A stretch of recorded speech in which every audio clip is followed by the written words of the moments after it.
नमो भगवते वासुदेवाय। ओम नारायणाय। अगली कथा सुखदेव जी महाराज का राजा परीक्षित को धैर्य देना और श्रीमद्भागवत की स्तुति वर्णन करना। जासु कृपाते हो तो हैं निपटिया निसयान, सो माखन के ही अब सो नंद नंदन भगवान। जो द्वितीय के मध्य में गूढ़ कहूँ सुखदेव, श्याम सुंदर सो कृपा करी मोहि बतायो भेव। सुखदेव जी ने राजा परीक्षित का वचन सुनकर कहा, हे राजन, तुमने जो पूछा कि अंत समय मनुष्य को अपनी मुक्ति के लिए क्या करना चाहिए, सो बहुत अच्छी बात पूछी है। इसमें संसारी जीवों का भी भला होगा। हे राजन, जो अज्ञानी मनुष्य परमेश्वर की महिमा को नहीं जानता और केवल सुख व विलास में डूबकर भ्रष्ट हो रहा है, उसके वास्ते सब दुख समझना चाहिए। क्योंकि ऐसे लोग संसारी विषय व सुख के पदार्थ की चाहना रखते हैं, पर बिना परमेश्वर की कृपा व दया के उनको कुछ सुख नहीं मिलता। वह इसी तरह अपनी आयु रात को स्त्री प्रसंग व दिन को उद्यम व व्यापार में व्यतीत करते हैं। उन्हें आठों पहर संसारी काम से छुट्टी नहीं मिलती कि वह उत्पन्न व पालन करने वाले श्री नारायण जी का किसी क्षण स्मरण व ध्यान करके अपना परलोक बनावे। वे धन और परिवार से अपना भला चाहते हैं। देखो, मनुष्य जिस स्त्री पुत्र के माया मोह में फंसकर सब तरह का दुख उठाता है और झूठ सत्य बोलकर द्रव्य उत्पन्न करके जिनको पालता है, उनका मरना भी अपनी आँख से देखकर मन में इस महाजाल से विरक्त नहीं करता। मरने के उपरांत कोई बेटा, भाई, बंधु उसकी सहायता नहीं कर सकते। वह पाप करने के बदले आप नरक भोगता है। हे राजन, तुम्हारा जन्म भरत खंड में हुआ। जो मनुष्य इस खंड में परमेश्वर का भजन व ध्यान करके वैकुंठ का सुख पाते हैं, उन्हीं लोगों का संसार में जन्म लेना सफल है। देखो, मुनि आदि ऋषीश्वर लोग संसारी माया छोड़कर वन में श्याम सुंदर का स्मरण व भजन करके अपना काल बिताते हैं। सो हे राजन, सुनो, जिसकी मृत्यु निकट पहुँची हो, उसको भवसागर पार उतरने के वास्ते नारायण जी की कथा व स्तुति सुनने के सिवा दूसरी बात उत्तम नहीं है। वह मनुष्य अपना मन स्त्री पुत्र व धनादिक संसारी माया से विरक्त रखकर इस बात पर स्थिर करे कि यह सब जगत का व्यवहार झूठा है। संसारी वस्तु सदा वर्तमान नहीं रहती और मरने के उपरांत कोई वस्तु उसके साथ नहीं जाती। वह केवल अकेला जाता है। स्त्री पुत्र व धनादिक सब उसको छोड़ देते हैं। इस वास्ते बुद्धिमान व ज्ञानी को उचित है कि उनके छोड़ने से पहले आप उन लोगों को त्याग देवे और भगवान की कथा शुद्ध मन से चित्त लगाकर सुने। मुरली मनोहर के चरणों में ध्यान लगाकर उसी पर ब्रह्मा परमेश्वर की प्रीति उत्पन्न करे। जो कुछ कथा व लीला सुने, उस पर विश्वास रखकर कभी उसको झूठा ना जाने, उसको सत्य जानकर किसी बात का संदेह ना करे, तब वह मुक्ति पावेगा। सो हे राजन, हम श्रीमद्भागवत जो सब पुराणों से उत्तम है, उसमें केवल श्याम सुंदर की लीला व वर्णन लीला स्तुति लिखी है और हमने अपने पिता व्यास जी से उसको पढ़ा था, तुमको सुनाते हैं। जिस किसी को ऐसी इच्छा हो कि हम आवागमन से छूट जावें, उसके वास्ते श्रीमद् भागवत सुनने के सिवाय दूसरा कोई उपाय उत्तम नहीं है। सब शास्त्र सुनने का फल केवल भागवत सुनने से प्राप्त होता है। इसे सब वेदों का सार समझना चाहिए। जिसको यमराज की फांसी से छूटना हो वह भागवत सुने, परमेश्वर के चरणों में उसको प्रीति उत्पन्न होगी।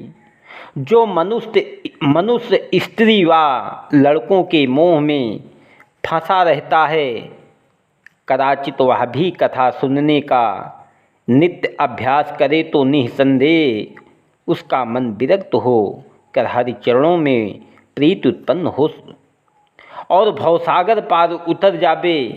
जिस स्थान पर यह कथा होती है उस स्थान पर सब तीर्थ व देवता लोग सुनने के वास्ते आकर इकट्ठे होते हैं और इसके सुनने से अनेक जन्म का पाप छूट जाता है। सो हे राजन, तुम भी इस कथा के सुनने से मुक्ति पदवी को पहुँचोगे। कदाचित तुम यह बात कहो कि तुम्हारे आने से पहले यह सब ऋषिश्वर जो यहाँ वर्तमान थे, इन्होंने हमको भागवत कथा सुनने की सम्मति क्यों नहीं दी। इसका कारण यह समझना चाहिए कि अभी तक ऋषिश्वर का मन एक बात पर ही स्थिर नहीं था।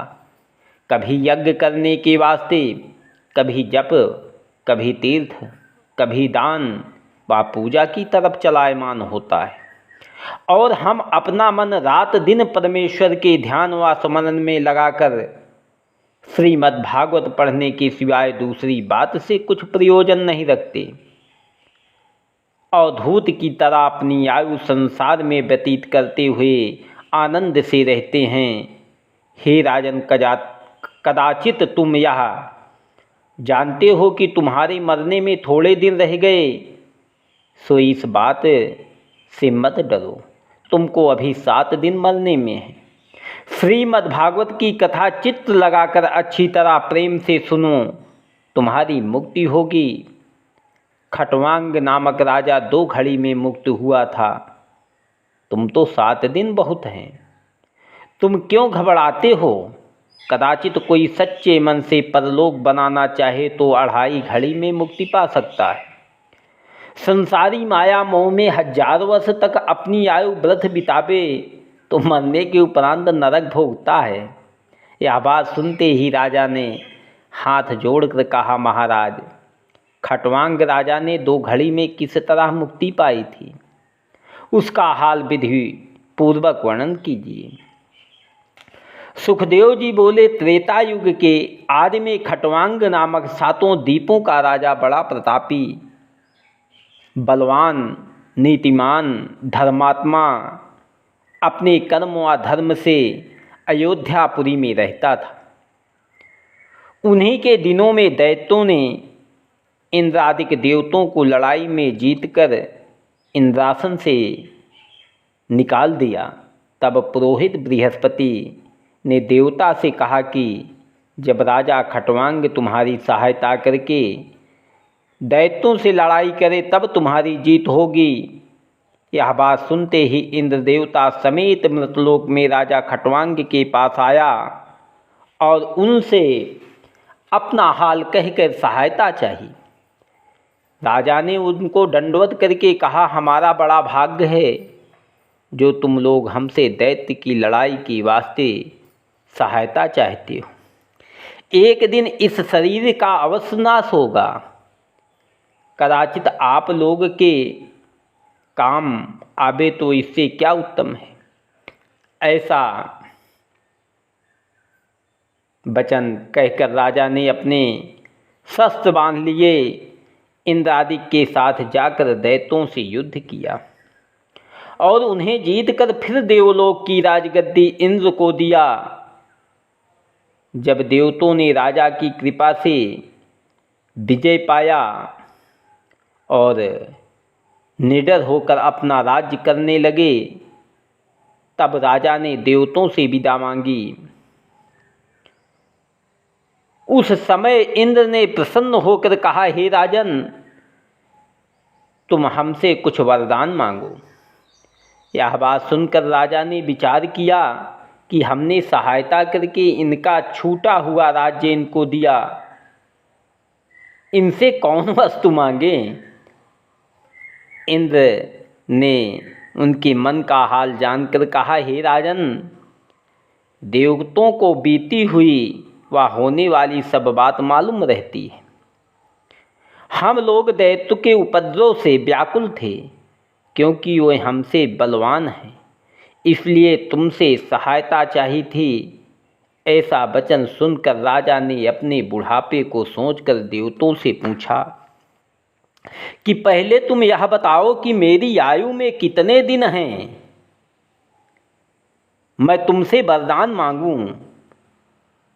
इंद्र ने विचार कर कहा कि हे राजन, तुम्हारी आयु में केवल 4 घड़ी हैं। यह बात सुनते ही राजा ने देवताओं से कहा कि हम वरदान मांगते हैं कि हमें इसी क्षण अयोध्या में पहुंचा दीजिए। वहां हमारी कर्मभूमि है।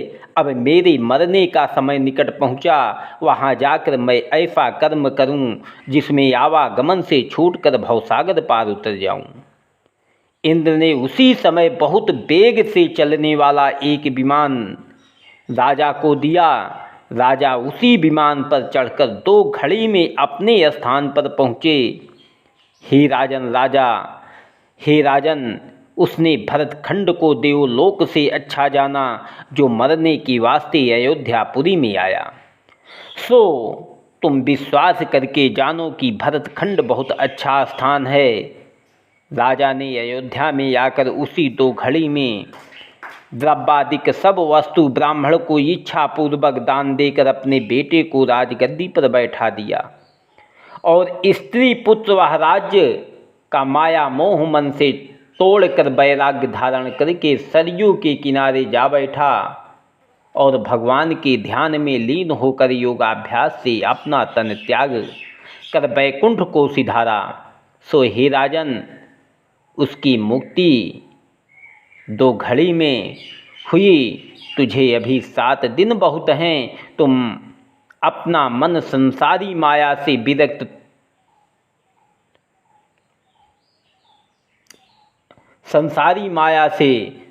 तोड़कर सब इंद्रियों को अपने बस में करके परमेश्वर के विराट रूप का ध्यान करो। सब लोग उसी रूप में वर्तमान हैं। ऊपर के 7 लोक कमर के ऊपर और नीचे के 7 लोक कमर के से नीचे उस आदि पुरुष के समझो। जितनी वस्तु तुम संसार में देखते हो उस रूप से कोई बाहर नहीं है। यह बात विचार कर उस तेज के साथ जिसके प्रकाश से सूर्य और चंद्रमा प्रकाशित हैं ध्यान लगाओ। सब जीवों में उसी तेज का चमत्कार जानकर उसके सिवाय सब जगत का व्यवहार झूठा समझो।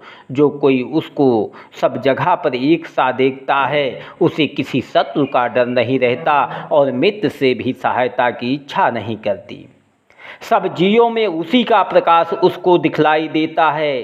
श्री कृष्ण जी के चरणों का ध्यान हृदय में रखकर श्रीमद् भागवत की कथा मन लगाकर सुनो, तुम्हारी मुक्ति हो जाएगी। इस सब बातों से सुखदेव जी महाराज का यह अभिप्राय था कि तक्षक सांप का डर राजा के चित्त से निकल जाए। जब राजा अपने मन में विश्वास करे कि नारायण जी के सिवाय दूसरी संसारी वस्तुएं में कुछ प्रकाश नहीं है, तब तक्षक का डर छोड़कर यह समझे कि किसको कौन काटता है। जब इस तरह का ज्ञान मन में आवे तब वह जीवन मुक्त हो जाए। सुखदेव जी महाराज की ये बातें सुनकर राजा परीक्षित ने प्रसन्न होकर कहा, महाराज, मैं किसी तरह बैठकर कौन से रूप का ध्यान करूं? सुखदेव जी बोले, हे राजन, तुम कमलासन बैठो और एक चित्र होकर अपने हृदय में परमेश्वर के सूक्ष्म रूप का ध्यान करो। कदाचित अंतःकरण में उस स्वरूप का ध्यान न कर सको तो सब संसार परमेश्वर के विराट रूप जानकर उसका ध्यान लगाओ। विराट रूप इस प्रकार है कि पाताल लोक परमेश्वर के पांव, रसातल लोक घुटना, सुतल लोक जंघा, बितर अवलोक निलंबन, पृथ्वी कमर, आकाश नाभि, ज्योतिष चक्र जहाँ सूर्य व चंद्रमा रहते हैं छाती, महलोक गला, जनलोक मुख, तपलोक माथा, ब्रह्मा का सत्यलोक सिर, उस आदि पुरुष का है इंद्रादिक देवता, उसकी भुजाएं दसों दिशाएं, उनके कान अश्विनी कुमार, नाग सब सुगंध, नाग का जड़ छेद, नाग का छेद, अग्निमुख आकाश, आँखों के रहने का गढ़ा सूर्य, और आँख दिन रात पलक भांजता है। जब पाँव सब जगत का स्वाद, जिह्वा यमराज दांत, माया उसकी हंसी, लज्जा ऊपर का ओंठ, लालच नीचे का ओंठ, धर्म छाती, अधर्म पीठ, सब वृक्ष शरीर के रोम, मेघ घटा सिर के बाल, नदियाँ शरीर की नसें, पहाड़ तन की हड्डी, समुद्र पेट, हवा श्वसा, मन चंद्रमा, पानी मेह का व्रीहि, प्रातः व संध्या परमेश्वर का वस्त्र है।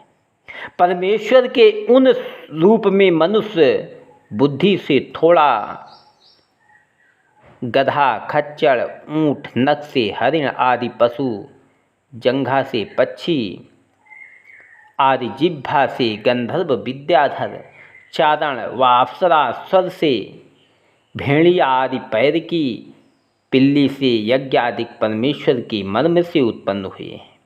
सो मनुष्य के तन में ज्ञान रहता है, पशु पक्षी आदि में ज्ञान नहीं होता। इस तरह जो परमेश्वर का विराट रूप है उसी का तुम ध्यान करो। जब इसमें तुम्हारा मन लग जावे तो छोटे स्वरूप का ध्यान करना। ओम नमो भगवते वासुदेवाय। अगली कथा सुखदेव जी का यह बात वर्णन करना कि परमेश्वर ने अपने भक्त के वास्ते जो उनके नाम पर वन में जाकर उनका भजन करते हैं, सब खाने व पहनने की पदार्थ तैयार कर रखा है।